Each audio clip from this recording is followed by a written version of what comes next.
Hello hello everyone, very welcome. So guys, UGC net exam paper first की आज से हम यहाँ पर क्लास स्टार्ट कर रहे हैं। Guys, UGC net exam paper first का जो सिलेबस है और सिलेबस में जो फर्स्ट यूनिट है शिक्षण अभिवृत्ति टीचिंग एप्टीट्यूड, यहाँ से हम स्टार्ट कर रहे हैं। गाइस देखिए, शिक्षण अभिवृत्ति और टीचिंग एप्टीट्यूड यहाँ से हम स्टार्ट कर रहे हैं। और देखिए, हम जीरो से स्टार्ट करेंगे, बेसिक से स्टार्ट करेंगे और कंप्लीटली सिलेबस को कवर करेंगे। गाइज, आज हमारी फर्स्ट क्लास है और फर्स्ट यूनिट की फर्स्ट क्लास है। सो आप सभी शेयर जरूर कीजिए, अपने दोस्तों में, फ्रेंड्स में शेयर जरूर कीजिए, उनको भी मालूम हो कि यहाँ पर भी क्लास चल रही है। सो गाइज देखिए, देर ना करते हुए क्लास को स्टार्ट करते हैं। गाइज, क्लास को स्टार्ट करने से पहले मैं यहाँ पर एक बात कहना चाहता हूँ। देखिए, जो भी यहाँ पर मैं आपको पढ़ा रहा हूँ, यदि आपको समझ में ना आया तो देखिए टेलीग्राम पर मैं पीडीएफ प्रोवाइड कर लूंगा, आप पीडीएफ को पढ़ लीजिए। और तब भी समझ में ना आया तो जो भी आपके डाउट हैं मुझे टेलीग्राम पर मैसेज कर लीजिए। जब मैं डाउट सेशन लेकर आऊंगा तो आपके सारे डाउट वहां पर क्लियर किया जाएगा। सो गाइस, क्लास को स्टार्ट करते हैं। सबसे पहले है शिक्षण का अर्थ। देखिए, शिक्षण का अर्थ, तो शिक्षण का जो अर्थ है वो है शिक्षा प्रदान करने की प्रक्रिया। शिक्षण प्रदान करने की प्रक्रिया यानी कि स्कूल कॉलेज या स्कूल में कॉलेजेस में हम जो शिक्षा ग्रहण करते हैं, शिक्षा प्रदान करते हैं, वो क्या है? एक शिक्षण है। और शिक्षण का शाब्दिक अर्थ क्या है? सिखाना, सीख देना। यानी कि शिक्षण का जो शाब्दिक अर्थ है खुद सीखना और दूसरों को सिखाना। शिक्षण का शाब्दिक अर्थ है सीखना और सीख देना, यानी कि दूसरों को सिखाना। यह एक क्या है? सामाजिक प्रक्रिया है। यह क्या है? एक सामाजिक प्रक्रिया है।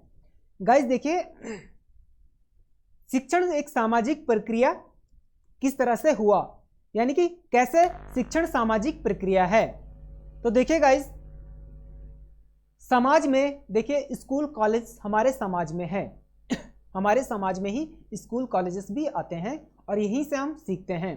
ठीक है, शिक्षण क्या है? एक सामाजिक प्रक्रिया है। यानी कि देखिए, मैं अपने टीचर से सीखा और आज मैं अपने जो मेरे जूनियर हैं उन्हें मैं सिखा रहा हूं।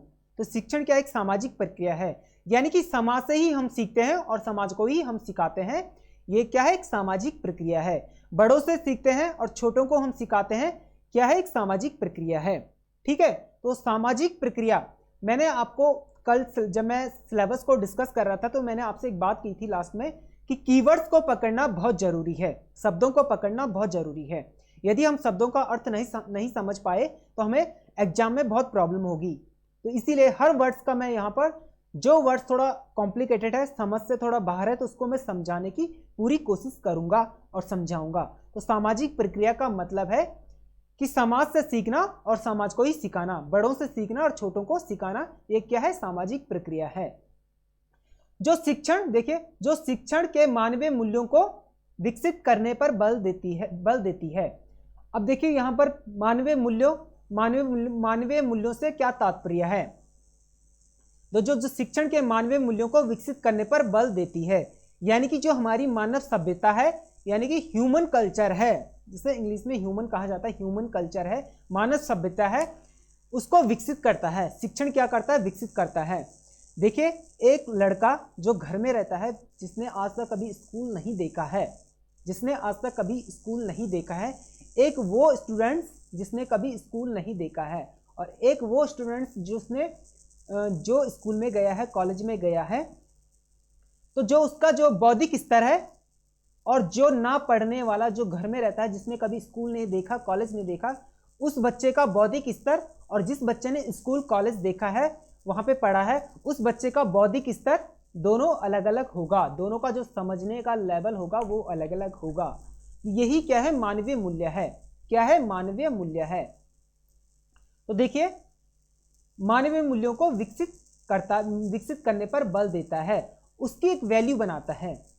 यानी कि जब कोई बच्चा स्कूल कॉलेजेस में पढ़ता है, उसके बाद देखिए हायर एजुकेशन में जाता है, तो वो क्या करता है? अपना एक विकास करता है, अपना एक विकसित करता है, अपने आप को डेवलप करता है, विकसित करता है, अपना शारीरिक और मानसिक विकास करता है और साथ में अपने आप को डेवलप करता है, विकसित करता है।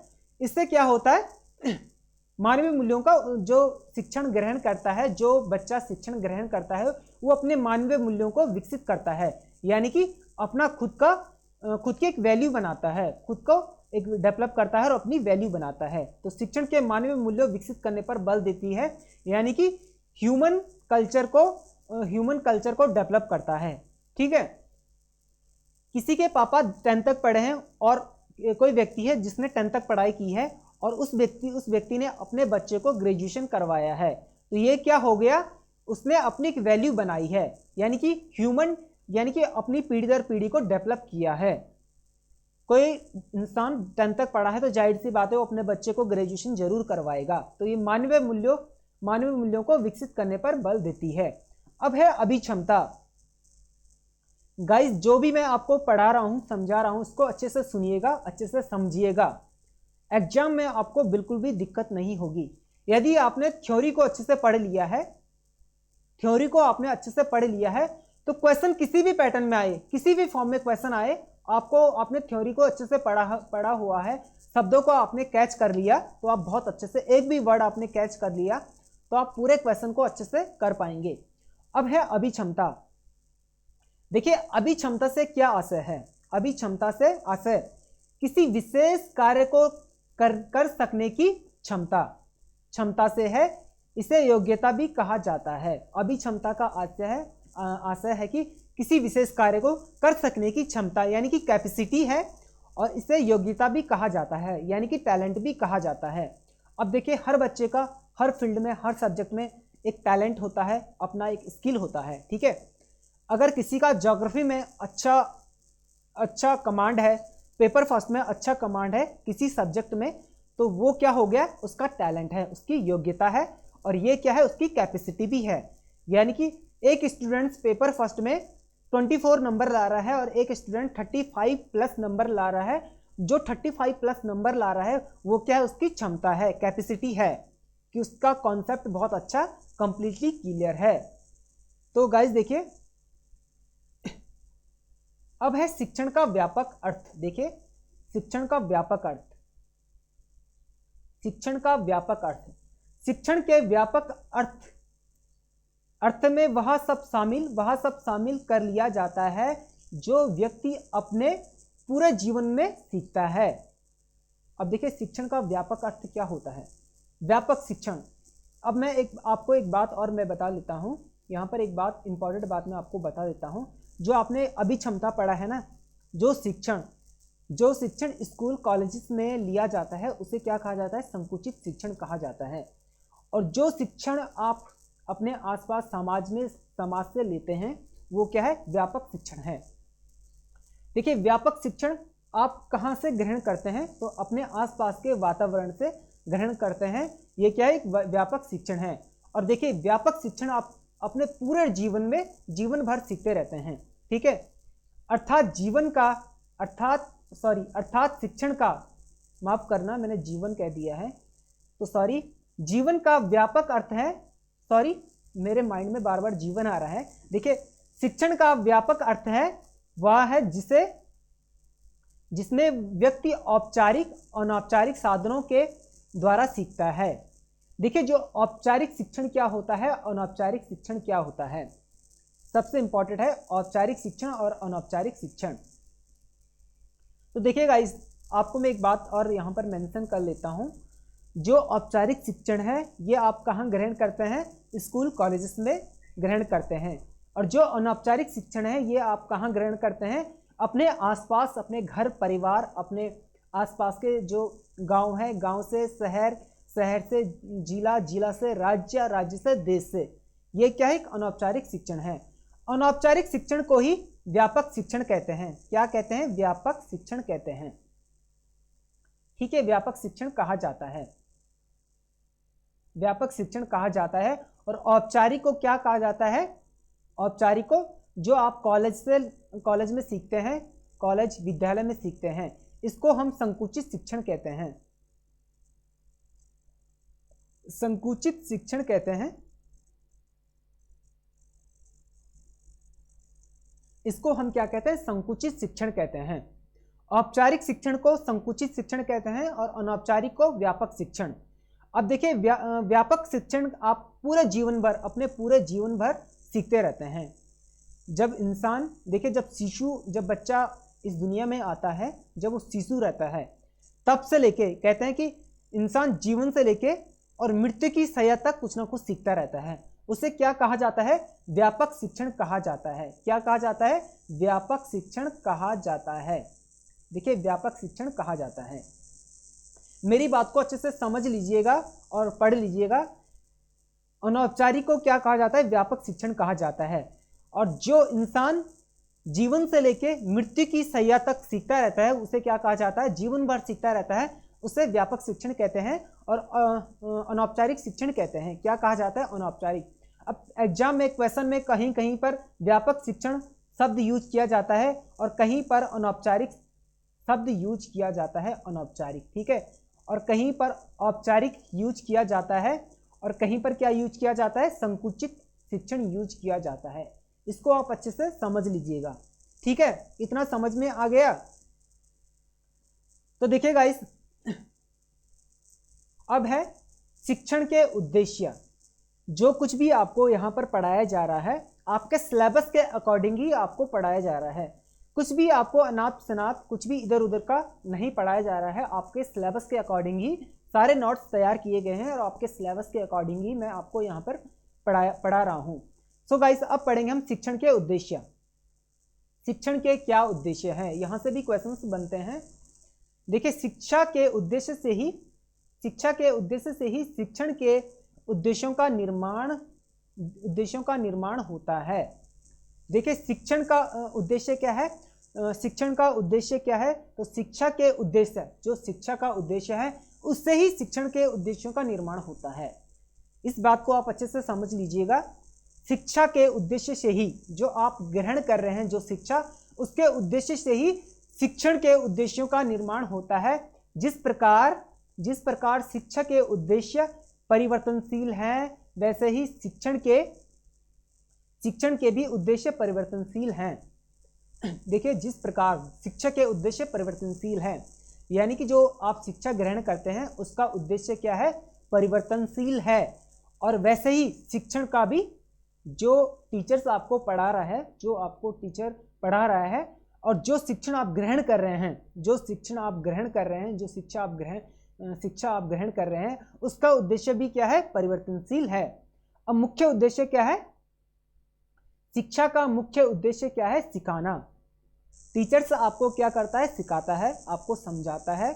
यानी कि जो भी सब्जेक्ट्स आपको पढ़ाता है, जो भी विषय आपको पढ़ाता है, टीचर का काम है आपको उस विषय को अच्छे से पढ़ाना, आपको समझाना। यदि आपको समझ में नहीं आ रहा है तो आप टीचर्स को पूछ सकते हैं और टीचर्स आपको अच्छे से समझाएगा, ठीक है। गाइज, मैं बहुत फास्ट तो नहीं चल रहा हूं ना? देखिए, यदि मैं बहुत तेजी से पढ़ा रहा हूं तो प्लीज मुझे बता दीजिए। ओके, ठीक है। तो जब भी मैं बहुत तेज या फास्ट पढ़ाऊंगा तो मुझे आप बता दीजिएगा, मैं बहुत आराम से पढ़ा दूंगा, ठीक है। इसमें कोई इशू नहीं है। तो शिक्षण का मुख्य उद्देश्य क्या है? सीखना या सिखाना, ठीक है। तो जो स्टूडेंट्स हैं, जो विद्यार्थी हैं, जिसको अध्येता भी कहा जाता है, उसका मुख्य उद्देश्य क्या है? सीखना। यानी जो टीचर्स आपको पढ़ा रहा है उसको आपने क्या करना है? अच्छे से सीखना है, समझना है। और टीचर्स जो आपको पढ़ा रहा है, टीचर्स का काम है सिखाना और विद्यार्थी का काम क्या है? सीखना। तो मुख्य उद्देश्य क्या है? शिक्षण का मुख्य उद्देश्य क्या है? अच्छे से समझाना, सिखाना और सीख देना। यानी कि आपको सिखाना, स्टूडेंट्स को सिखाना, सीखना। स्टूडेंट्स का काम क्या है? स्टूडेंट्स का, जो विद्यार्थी का जो उद्देश्य क्या है? मुख्य उद्देश्य विद्यार्थी का सीखना, और टीचर्स का जो मुख्य उद्देश्य क्या है? सिखाना, ठीक है। इतना समझ में आ गया? टीचर्स का जो मुख्य उद्देश्य है सिखाना और स्टूडेंट्स का जो मुख्य उद्देश्य क्या है? सीखना। अब है व्यवहार में परिवर्तन लाना और सर्वांगीण विकास। देखिए, शिक्षण का जो मुख्य उद्देश्य क्या है?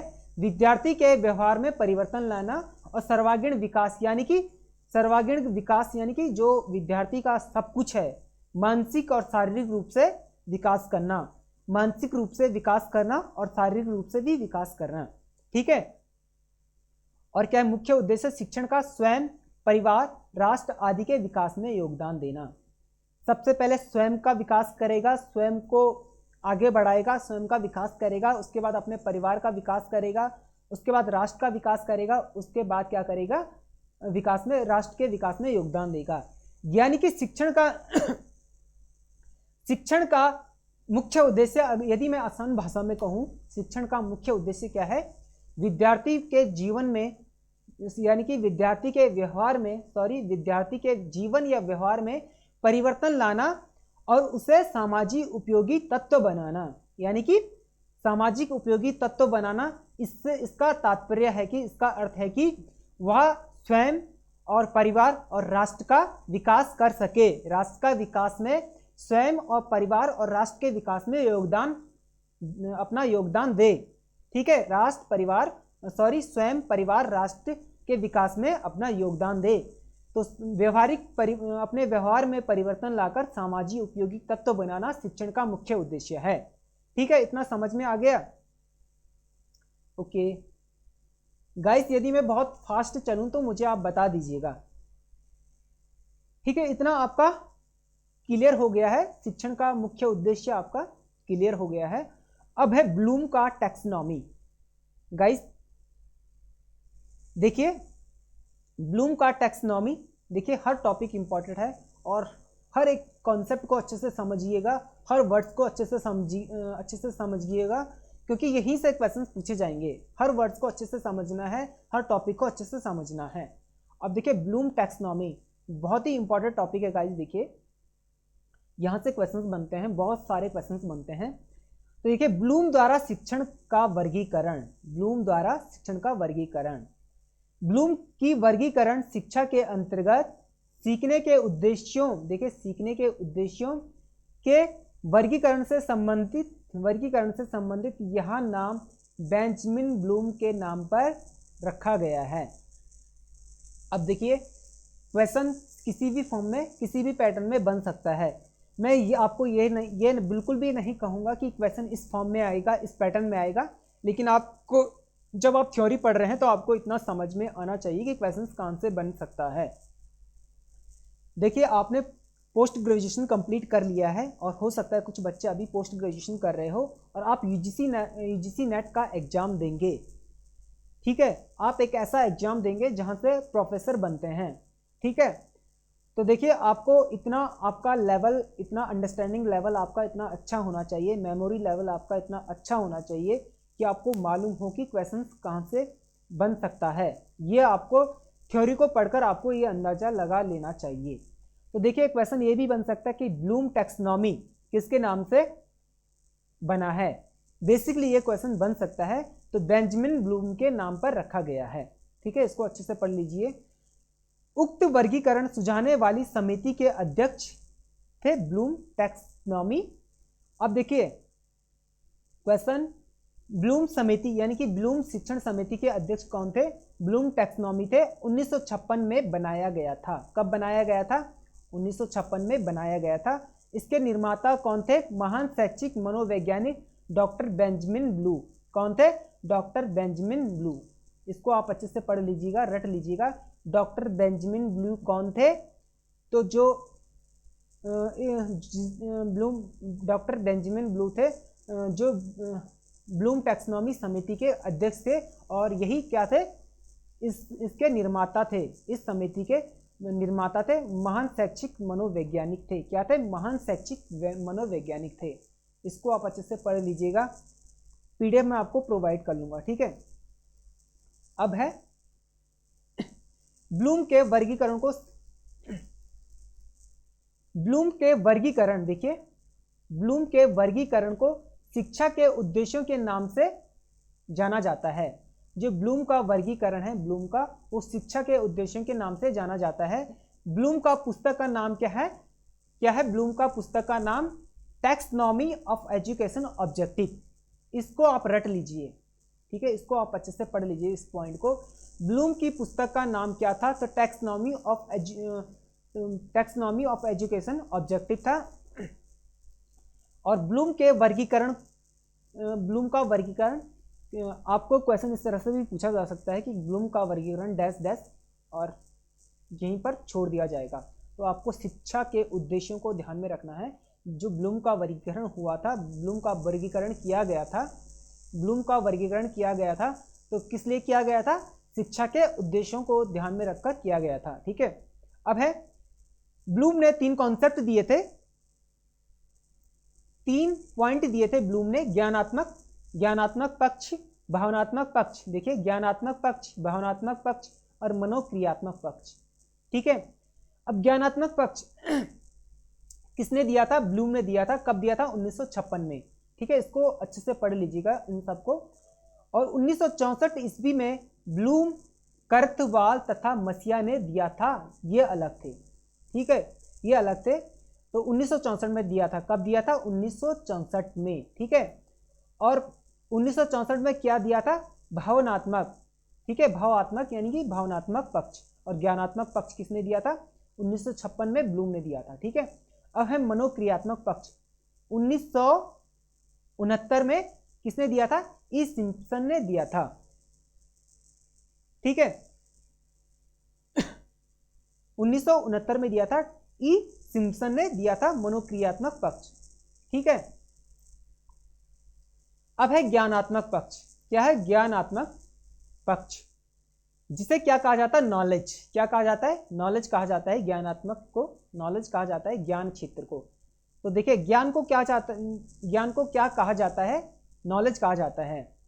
अब ज्ञानात्मक क्षेत्र में विद्यार्थी को क्या क्या करना चाहिए? सबसे इंपॉर्टेंट, ज्ञान को लेना चाहिए। ठीक है, ज्ञान को ग्रहण करना चाहिए। देखिए ज्ञान को ग्रहण करना चाहिए ज्ञानात्मक पक्ष में। देखिए इन सभी को अच्छे से रट लीजिएगा, यहां से क्वेश्चन बनता है। ये जो 6 पॉइंट है ना, 6 पॉइंट, इनको अच्छे से पढ़ लीजिएगा 6 पॉइंट को। ज्ञानात्मक पक्ष में क्या होता है? विद्यार्थी क्या करता है? ज्ञान को ग्रहण करता है। क्या करता है? ज्ञान को ग्रहण करता है, ज्ञान को लेता है। मेरी बात को अच्छे से समझ लीजिएगा और अच्छे से सुनिएगा। ज्ञानात्मक पक्ष में क्या करता है? ज्ञानात्मक ज्ञान क्षेत्र में क्या करता है? विद्यार्थी ज्ञान को ग्रहण करता है, और ग्रहण करने के बाद क्या करता है? बोध यानी कि अंडरस्टैंड करता है, यानी कि समझता है। ठीक है, समझता है। और जो बोध को, यानी कि बोध का अर्थ है समझना, यानी कि अंडरस्टैंड करना। ठीक है, तो क्या जो ज्ञान ग्रहण किया है उसे समझता है। उसके बाद क्या करता है? जिस ज्ञान को ग्रहण किया है, समझा है, उसे अपने आप में उपयोग करता है। क्या करता है? उपयोग करता है। कैसे करता है?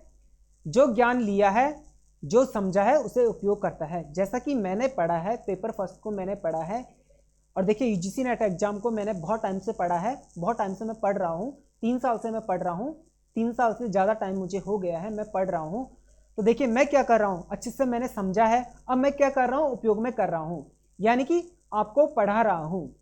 गाइस 1 मिनट, थोड़ा जस्ट अ मिनट गाइस, देखिए लाइट का इशू हो रहा है, 1 मिनट जस्ट अ मिनट।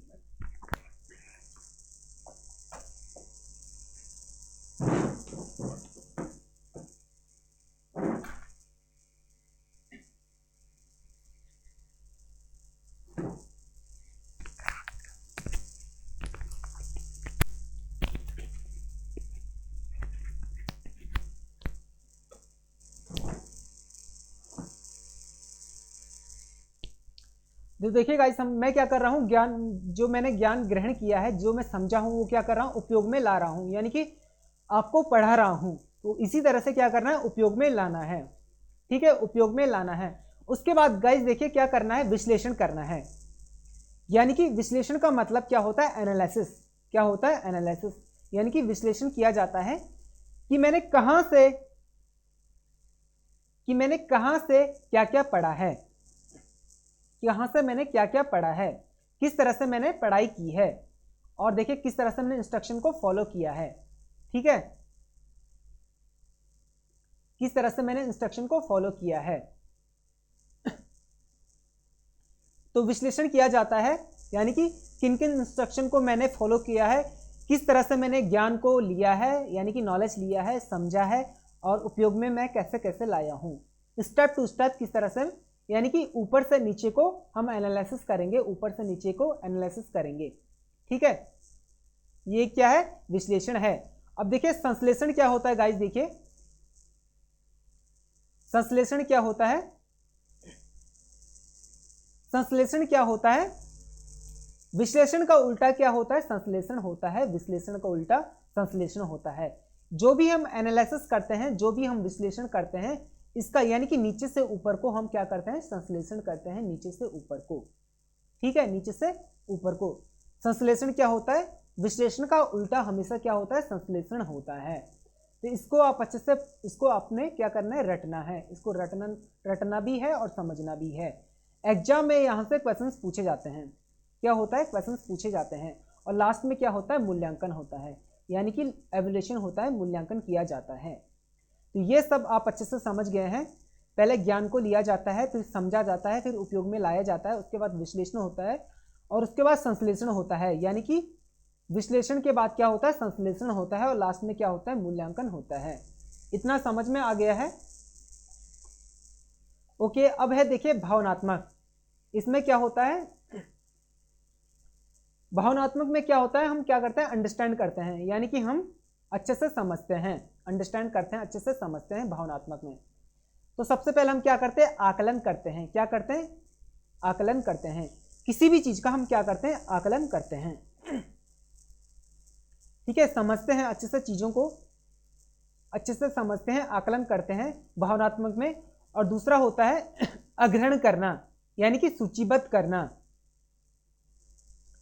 आकलन में देखिए, आकलन में क्या होता है? हम किसी भी चीज का एक आकलन करते हैं, एक एवरेज ले लेते हैं कि हाँ, देखिए जब हम यूजीसी नेट एग्जाम के लिए पढ़ते हैं तो सिलेबस को देख के हम एक एवरेज लगा लेते हैं कि कितनी यूनिट है, कितने टॉपिक्स हैं और हमें किस दिन में, यानी कि कितने टॉपिक को कितने टाइम में कवर करना है। ये मोटा मोटा आकलन होता है। तो हम भावनात्मक रूप से क्या करते हैं? आकलन करते हैं। अग्रहण का मतलब होता है सूचीबद्ध करना। क्या करना? सूचीबद्ध करना। ठीक है, अब है प्रतिक्रिया। क्या है? प्रतिक्रिया देना, यानी कि फीडबैक देना। जो भी हम सूचीबद्ध करते हैं, एवरेज जो भी हम आकलन करते हैं, उसकी हम प्रतिक्रिया देते हैं। ठीक है, क्या करते हैं? प्रतिक्रिया देते हैं, यानी कि फीडबैक देते हैं। अब है संयोजित करना। किसी भी चीज को हम संयोजित करते हैं। कहीं से हम कोई भी डेटा कलेक्ट करते हैं, कोई भी चीज हम ग्रहण करते हैं, कोई भी चीज हम समझते हैं, उपयोग में लाते हैं, तो हम क्या करते हैं? संयोजित करते हैं। यानी कि हम अपने पास क्या रखते हैं? हार्ड कॉपी के रूप में रिसीविंग तो रखते हैं, यानी कि कहीं से हम कुछ भी काम करते हैं, क्या रखते हैं? रिसीविंग रखते हैं, डेटा रखते हैं अपने पास। तो क्या होता है? वो संयोजित करना। क्या करना? संयोजित करना। और निरूपण करना, क्या करते हैं? निरूपण करते हैं। निरूपण करते हैं। गाइस, एक तो मेरा पेन सही से नहीं चल रहा है, आज फर्स्ट दिन है क्लास का और पेन भी सही से नहीं चल रहा है। क्या करते हैं? निरूपण करते हैं। गाइस, इतना समझ में आ गया है आपका? ओके, अब है मनोक्रियात्मक। मनोक्रियात्मक देखिए, मनोक्रियात्मक का मतलब होता है फिजिकल। ठीक है, क्या कहा जाता है? फिजिकल। और देखिए इसमें क्या क्या इंपॉर्टेंट है मनोक्रियात्मक में, आपने पढ़ा होगा चिंतनशील, आपने चिंतनशील, हाँ नहीं, इसमें होगा मनोक्रियात्मक, यानी कि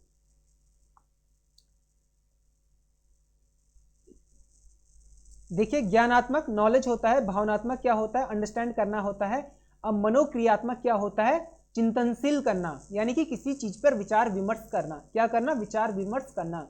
तो मनोक्रियात्मक को क्या कहा जाता है? फिजिकल कहा जाता है। और मनोक्रियात्मक का मतलब होता है किसी भी चीज पर विचार विमर्श करना, यानी कि जो हमने ज्ञान लिया है, जो हमने समझा है, उस पर विचार विमर्श करना।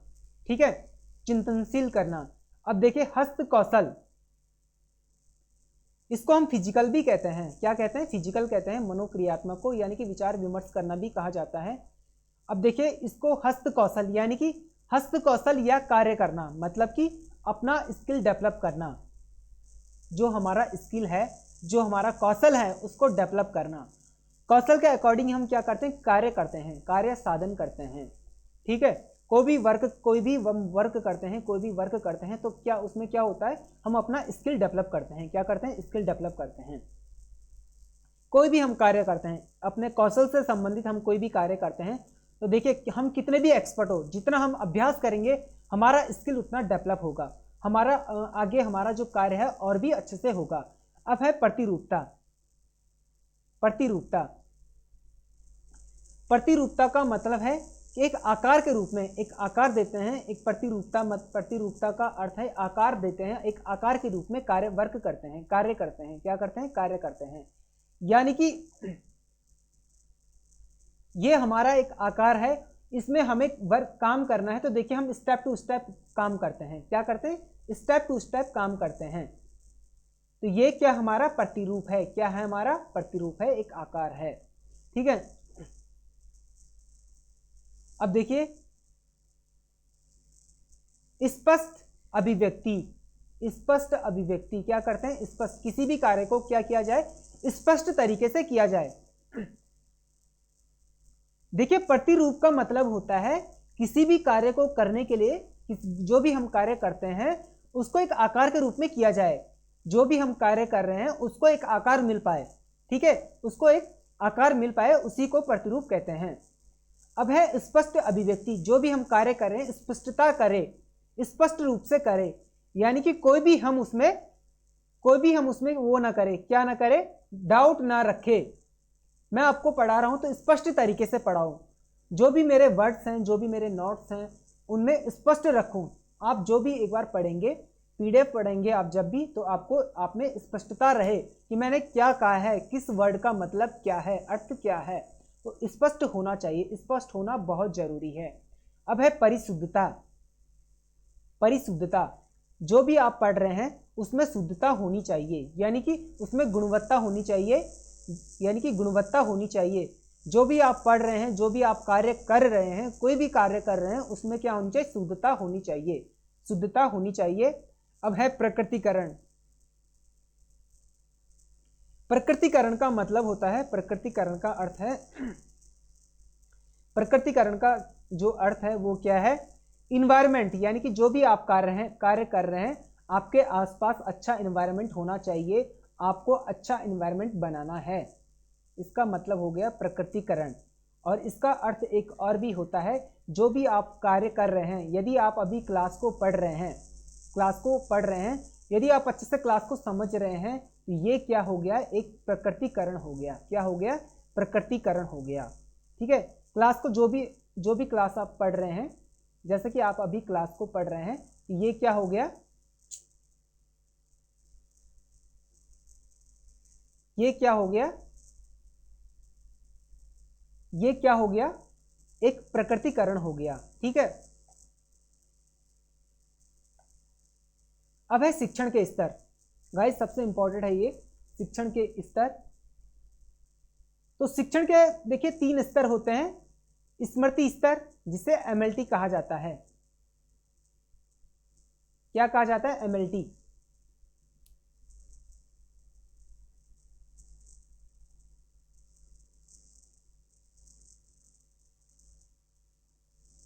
इसे क्या कहा जाता है? MLT, memory level teaching. क्या कहा जाता है? Memory level teaching. क्या का स्मृति स्तर? देखिए जो शिक्षण का स्मृति स्तर होता है, ये मेमोरी से संबंधित होता है। किससे संबंधित? मेमोरी से संबंधित होता है शिक्षण का स्मृति स्तर। ठीक है। अब है शिक्षण का समझ स्तर। शिक्षण का समझ स्तर, ये किससे संबंधित होता है? समझ स्तर, अंडरस्टैंडिंग लेवल से, जिसे क्या कहा जाता है? यूएलटी। क्या कहा जाता है? यूएलटी, अंडरस्टैंडिंग लेवल ऑफ टीचिंग कहा जाता है। और एमएलटी का मतलब होता है मेमोरी लेवल ऑफ टीचिंग। ठीक है। तो समझ स्तर यानी कि किसी भी चीज को समझना, अच्छे से समझना। आगे मैं आपको बताऊंगा कि किस तरह से समझा जाता है, स्मृति स्तर में किस तरह से चीजों को याद किया जाता है, किस तरह से समझा जाता है। और देखिए लास्ट है हमारा शिक्षण के चिंतनशील स्तर, जिसे हम क्या कहते हैं? आरएलटी। क्या कहा जाता है? आरएलटी, यानी रिफ्लेक्टिव लेवल ऑफ टीचिंग। क्या कहा जाता है? रिफ्लेक्टिव लेवल ऑफ टीचिंग कहा जाता है। तो देखिए शिक्षण के कितने स्तर होते हैं? सबसे इंपॉर्टेंट, तो शिक्षण के कितने स्तर होते हैं? 3 स्तर होते हैं। कितने स्तर? 3 स्तर होते हैं। इस बात को आप अच्छे से पढ़ लीजिएगा, समझ लीजिएगा। शिक्षण का 3 स्तर होता है, स्मृति स्तर, समझ स्तर और चिंतनशील स्तर। इसके अलावा चौथा स्तर भी आएगा, जब कभी आप एग्जाम देंगे, जब कभी एग्जाम में क्वेश्चंस आएंगे, तो आपको शिक्षण के 4 स्तर दिखाई देंगे, उनमें से 3 तो होंगे लेकिन चौथा नहीं होगा। ठीक है, बहुत जिन लोगों ने ये क्वेश्चंस किया है, बहुत बार यूजीसी नेट एग्जाम का एग्जाम दिया है, उनको अच्छे से मालूम होगा शिक्षण के 3 स्तर होते हैं, स्मृति स्तर, समझ स्तर और चिंतनशील स्तर, और जो चौथा होगा वो शिक्षण का स्तर नहीं होगा। ठीक है, वो क्या होगा, शिक्षण का स्तर नहीं होगा। अब है शिक्षण का स्मृति स्तर। सबसे देखिए, शिक्षण का स्मृति स्तर जिसे क्या कहा जाता है, MLT कहा जाता है। क्या कहा जाता है, MLT, यानी कि मेमोरी लेवल ऑफ टीचिंग कहा जाता है। क्या कहा जाता है, मेमोरी लेवल ऑफ टीचिंग कहा जाता है शिक्षण का स्मृति स्तर। अब देखिए, तीनों स्तरों के बारे में, शिक्षण का जो स्मृति स्तर है, तीनों स्तरों के बारे में हम डीपली पढ़ेंगे, अच्छे से पढ़ेंगे, किस स्तर में क्या होता है और किस स्तर में क्या नहीं होता है। ठीक है, तो देखिए शिक्षण का स्मृति स्तर, इसमें क्या क्या होता है। तो देखिए, शिक्षण का जो स्मृति स्तर है, स्मृति स्तर विचारहीन होता है। क्या होता है, विचारहीन होता है।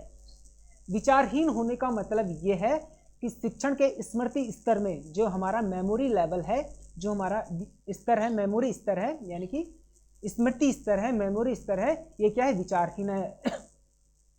इसके अंदर, मेमोरी के अंदर, देखिए दिमाग के अंदर, मेमोरी के अंदर विचार दिए जाते हैं, विचार डाले जाते हैं। ठीक है, मैं आपको पढ़ा रहा हूं, आप पढ़ रहे हैं, आप समझ रहे हैं, तो आपके दिमाग में क्या जा रहा है, विचार जा रहे हैं। क्या जा रहे हैं, विचार जा रहे हैं। जो आप पढ़ रहे हैं वो आपके माइंड में जा रहा है, आपके दिमाग में जा रहा है। ये क्या हो गया, आपकी मेमोरी में वो सब स्टोर हो रहा है। यदि आप अच्छे से समझ रहे हैं तो आपके मेमोरी में क्या हो रहा है, स्टोर हो रहा है।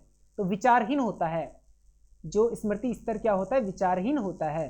ठीक है, अब है, इसे शिक्षण की प्रारंभिक अवस्था माना जाता है। क्या माना जाता है, प्रारंभिक अवस्था माना जाता है।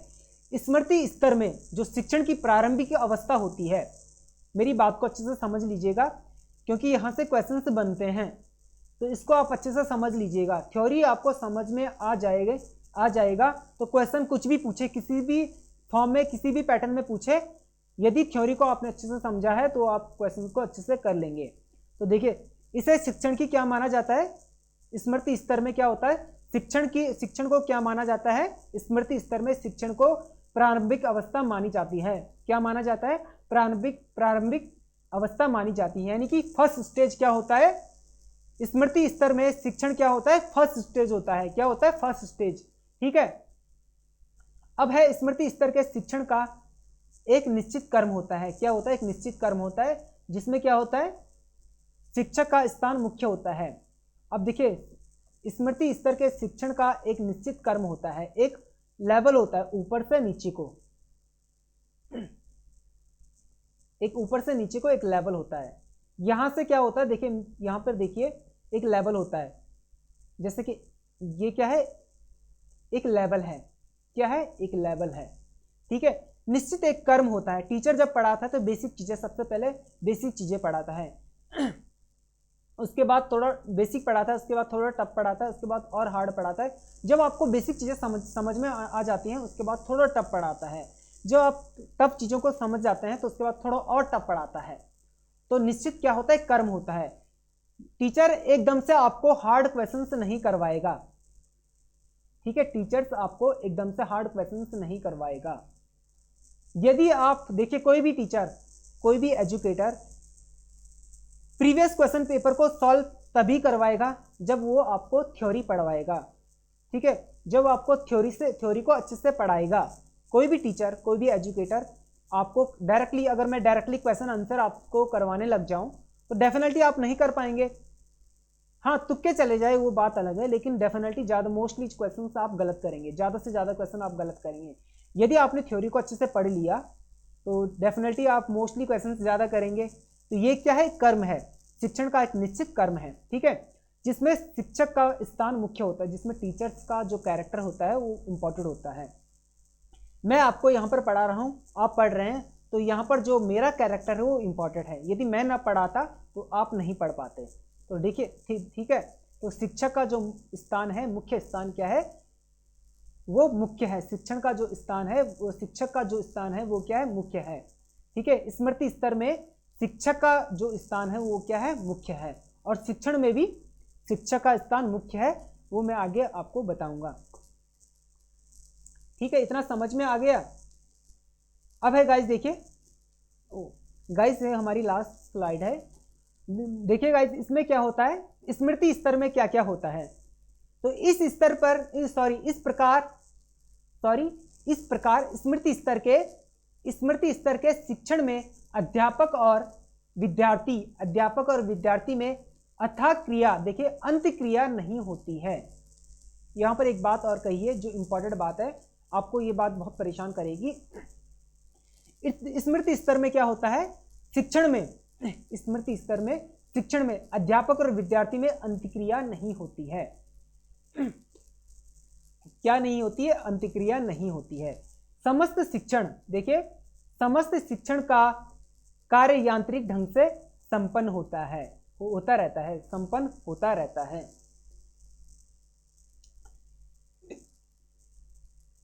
समस्त शिक्षण का कार्य, जो भी मतलब टीचर्स जो कुछ भी आपको पढ़ाता है, जो कुछ भी आपको पढ़ा रहा होता है, वो किस तरह से पढ़ाता है, यांत्रिक ढंग से पढ़ाता है। किस तरह से पढ़ाता है, यांत्रिक ढंग से पढ़ाता है। यानी कि वहां पर कोई ना कोई इंस्ट्रूमेंट होगा, यानी कि चौक और चार्ट से पढ़ाएगा आपको, ब्लैक बोर्ड होता है, ब्लैक बोर्ड से पढ़ाएगा या व्हाइट बोर्ड से पढ़ाएगा। ये क्या है कि यांत्रिक ढंग है। क्या है, यांत्रिक ढंग है, यानी कि एक इंस्ट्रूमेंट है। अभी मैं आपको पढ़ा रहा हूं तो मेरे पास क्या है, पेन है, पैड पेन है। देखिए ये पैड पेन है, क्या है, एक पैड पेन है, पेन है मेरे पास। तो मैं क्या कर रहा हूँ, ये क्या है कि यांत्रिक ढंग है, एक इंस्ट्रूमेंट से मैं आपको पढ़ा रहा हूँ। लैपटॉप है तो मैं आपको एक इंस्ट्रूमेंट से पढ़ा रहा हूँ। ऐसे ही जब भी टीचर्स आपको पढ़ाएगा तो क्या करेगा, ब्लैक बोर्ड पे या व्हाइट बोर्ड पे पढ़ाएगा।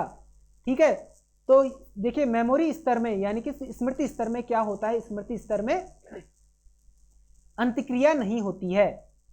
टीचर्स यानी कि अध्यापक, देखिए अध्यापक और विद्यार्थी के बीच में अंतक्रिया नहीं होती है। और टीचर्स कैसा पढ़ाता है, इंस्ट्रूमेंट यानी यांत्रिक ढंग से, इंस्ट्रूमेंट के ढंग से पढ़ाता है और शिक्षण को संपन्न करवाता है। इतना समझ में आ गया, इतना तो समझ में आ गया ना।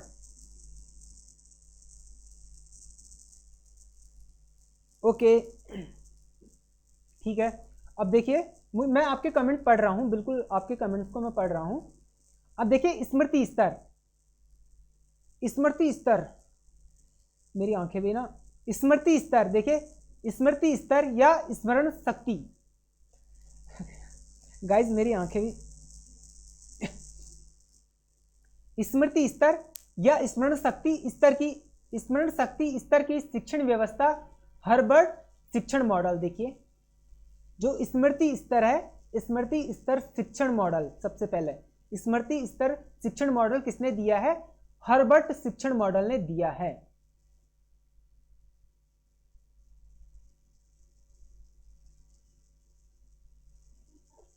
गाइस देखिए स्मृति स्तर और स्मरण शक्ति स्तर की शिक्षण व्यवस्था किसने की है, हर्बर्ट ने की है, हर्बर्ट ने की है। और देखिए स्मृति स्तर, देखिए स्मृति स्तर को किस मॉडल से जाना जाता है, किस शिक्षण मॉडल के नाम से जाना जाता है, हर्बर्ट शिक्षण मॉडल के नाम से जाना जाता है।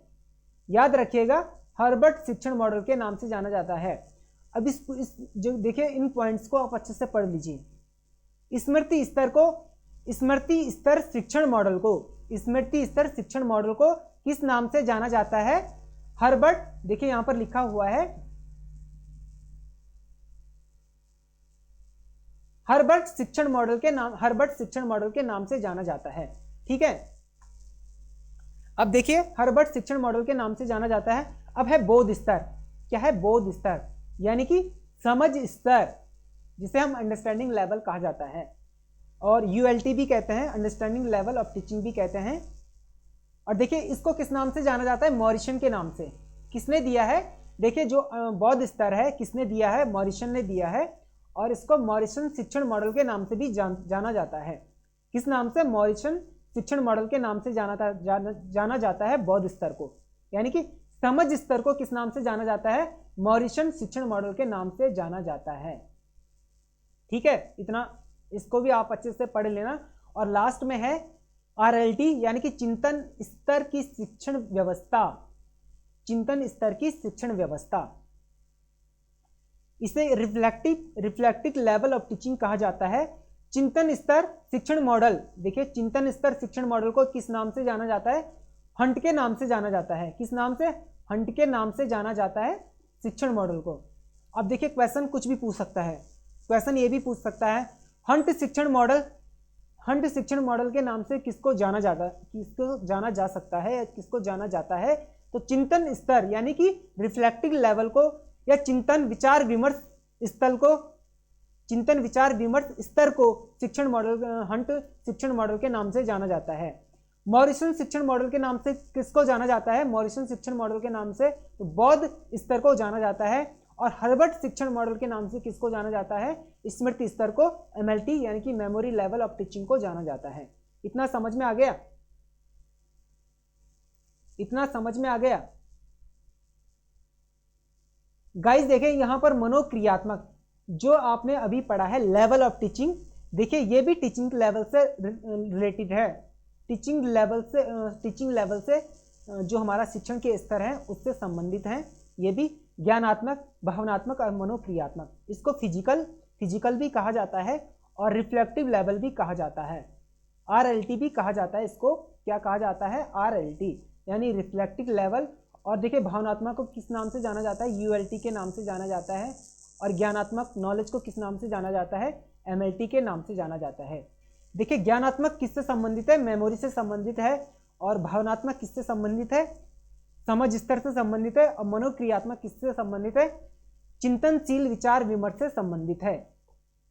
ठीक है, कुछ बच्चे डाउट हो रहे थे, मुझे मैसेज भी कर रहे हैं कि सर अच्छे से समझ में नहीं आया। मनोक्रियात्मक, इसको फिजिकल भी कहा जाता है। ठीक है, और बाकी ज्ञानात्मक आपको समझ में आ गया, भावनात्मक आपको समझ में आ गया, मनोक्रियात्मक भी समझ में आ गया। देखिए भावनात्मक ज़्यादा कॉम्प्लिकेटेड नहीं है। आकलन करना, किसी भी चीज़ का आकलन करना। अब सिंपल सा आप इस वर्ड को समझ सकते हैं, किसी चीज़ का एवरेज देखना, अग्रहण करना, सूचीबद्ध करना, प्रतिक्रिया देना, फीडबैक देना, संयोजित करना। किसी भी चीज़ को कलेक्ट करके किसको हम कोई भी कार्य करते हैं तो उसकी हार्ड कॉपी अपने पास रखते हैं। ठीक है, अपने पास उसकी कोई भी हम डिसर्टेशन करते हैं, थीसिस, कोई भी हम कार्य करते हैं, थीसिस लिखते हैं, उसकी एक हार्ड कॉपी हमारे पास रहती है। यानी कि हम क्या करते हैं? संयोजित करते हैं और निरूपण करना। ठीक है, निरूपण करना।